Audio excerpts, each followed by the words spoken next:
professeur Xavier Ducrot, professeur de neurologie à l'Université de Lorraine et président du comité d'éthique du CHRU de Nancy.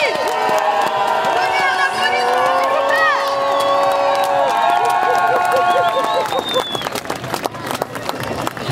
Chers amis, depuis 2 ans, les journalistes nous présentent Vincent Lambert comme un légume branché à des machines qui le maintiendraient artificiellement en vie. Mais Vincent Lambert, dont j'ai l'honneur de défendre la vie devant les tribunaux, n'est pas un légume. Il n'est pas en fin de vie. Il n'est pas malade. Vincent est un être humain à qui l'on dénie la qualité d'être humain, comme le docteur Véronique Fournier, médecin conseil de l'épouse de Rachel, a osé l'écrire dans Libération. Ce pauvre homme n'est plus une personne, il est gommé. Vincent est simplement handicapé, en état de conscience altéré, certes, mais minimal. Il dort, il se réveille, il vous suit des yeux quand vous lui parlez. Il a retrouvé le réflexe de déglutition. Il réagit parfois, mais il ne peut pas s'exprimer. Il est vulnérable et sans défense.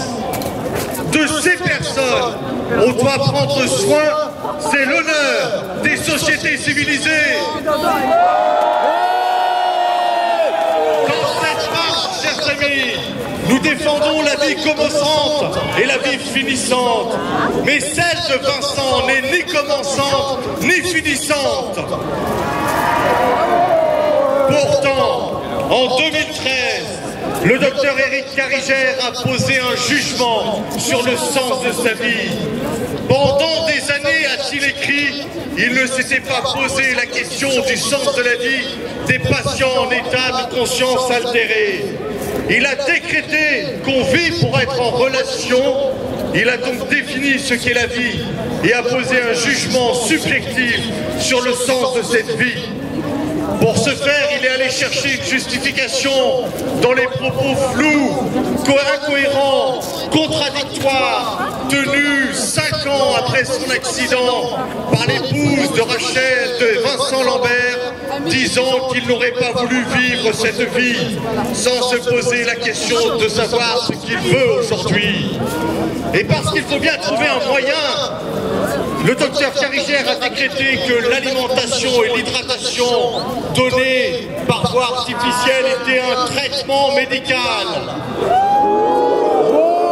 Il a osé, chers amis, écrire que manger et boire, même par voie artificielle, constituait une technique de réanimation médicale. Voilà comment, sur la base d'une loi floue, sans définition, un homme seul peut décider de la vie et de la mort d'un homme parce qu'il porte un jugement sur sa vie. Et le Conseil d'État lui a donné raison. L'euthanasie est ainsi déjà possible en France sur un homme qui ne demande rien, qui n'est pas malade, qui n'est pas en fin de vie, mais qui est vulnérable et sans défense. Et pour cela, on veut le faire mourir en lui supprimant l'alimentation et l'hydratation, qui sont des soins dus à tous.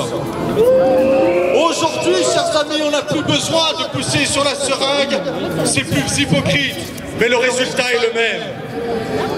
Il y a aujourd'hui en France 1700 Vincent Lambert.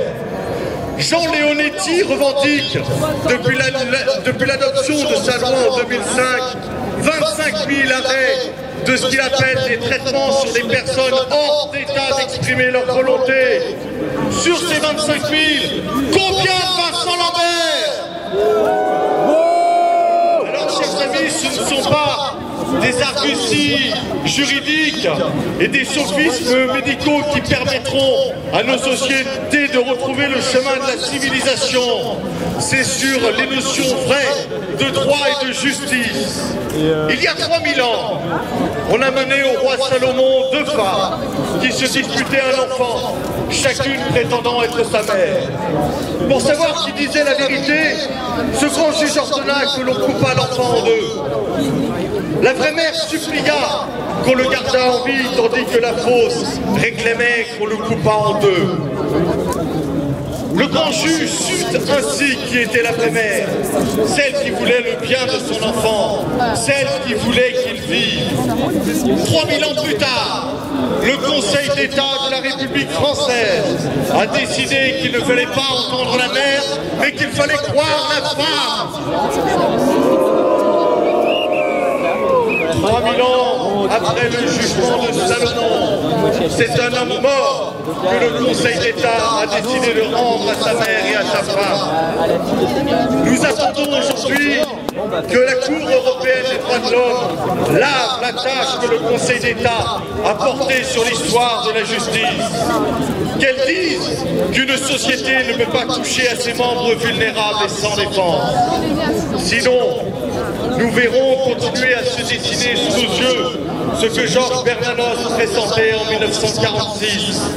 Je vois se construire un monde où ce n'est pas assez dire, hélas, que l'homme y pourra vivre. Il y pourra vivre, mais à la condition d'être de moins en moins homme. C'est parce que nous voulons rester des hommes pour les autres hommes que nous nous battons pour Vincent Lambert et pour ses 1700 compagnons d'infortune, pour rendre Vincent à ceux qui veulent l'aimer en prenant soin de lui, comme d'un être humain, tout simplement. Nous sommes tous Vincent Lambert.